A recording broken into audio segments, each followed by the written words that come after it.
A legal case that is stirring up a new debate over how far is too far when it comes to self-defense in your own home.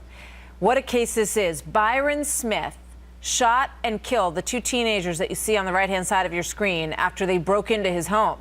He is now charged with murder. Anna Yum is a defense attorney and former prosecutor. Alex Little is a criminal defense and litigation attorney, former prosecutor and a former assistant U.S. attorney. Welcome to both of you. This is an amazing, awful situation, really, all around. It was Thanksgiving.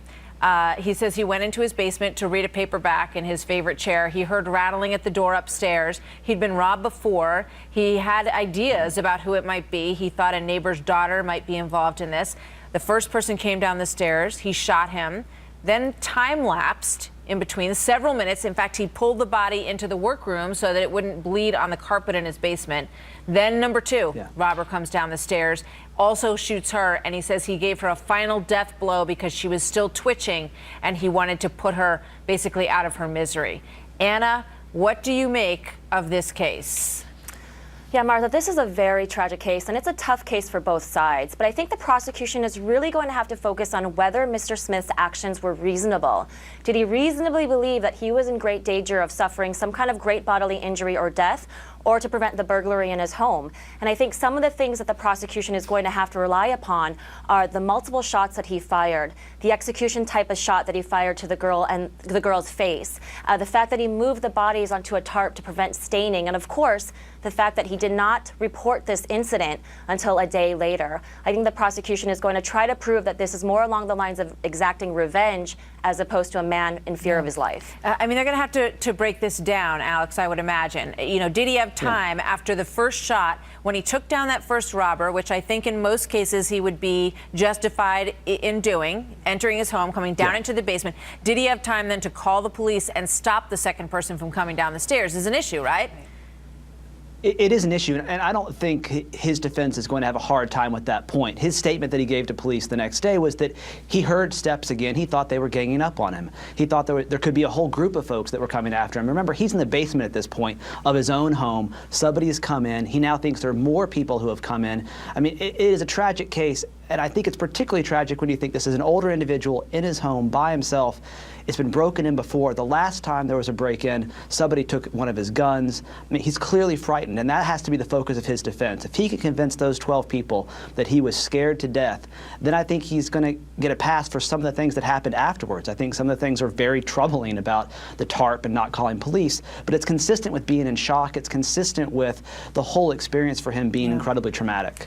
Anna, I would think his defense is going to have to prove that he, A, felt truly under siege in his neighborhood, and that he felt no one was going to come to his aid. I mean, why not call the police? Why not get them involved instantly as you're being attacked? That's right, Martha, and that's exactly what I think the prosecution is going to argue. In fact, the jury heard the audio recordings, and I think the prosecution is going to argue this man wasn't in fear for his life. If anything, he was calling the female victim a derogatory name. He said something to the effect of, "You're dead." And then the last blow, the last shot, if anything, shows that could in and of itself be premeditation and deliberation. I think the prosecutor is going to have to convince the jury and give the jury a reason to convict and not to nullify this verdict. Is there a way, Alex, for this jury to separate the deaths, you know, to say you had every right to kill these two people for coming into your home, but you've exacerbated your own case by these additional blows? Well, I think it could be the degree of murder. He's charged with first-degree murder. He's also charged with second-degree murder. In most states, there are also lesser included offenses, such as reckless homicide or manslaughter. The jury could sort of split the baby, so to speak, and give him a lesser charge because of that. Or they could say the first murder, the first death was justified. The second one was not, with respect to Ms. Kiefer, who came downstairs. Yeah, it seems to me there's a lot of different stages that they're going to have to determine in this in terms of premeditation. Anna, the fact that he was recording all of this, that he, you know, what about all that? He had an audio recorder set up to tape this. Right. I mean, if anything, Martha, I don't think that the recordings are helping him. If anything, I think they're hurting him, because I think when the jury hears this bone-chilling account of these two teenagers, and granted, they were intruders in his home, but when they're hearing about their deaths and the fact that his reaction allegedly was more callous as opposed to a man who was fearful for his life, I think they're going to work against him. And if anything, I think it's going to bolster the prosecution's argument that this was more about premeditation and deliberation than about self-defense. We're going to watch this one throughout. It's going to be very interesting to watch how this jury comes down in this case. Anna and Alex, thank you very much. Thanks, Thank you Martha. for having us.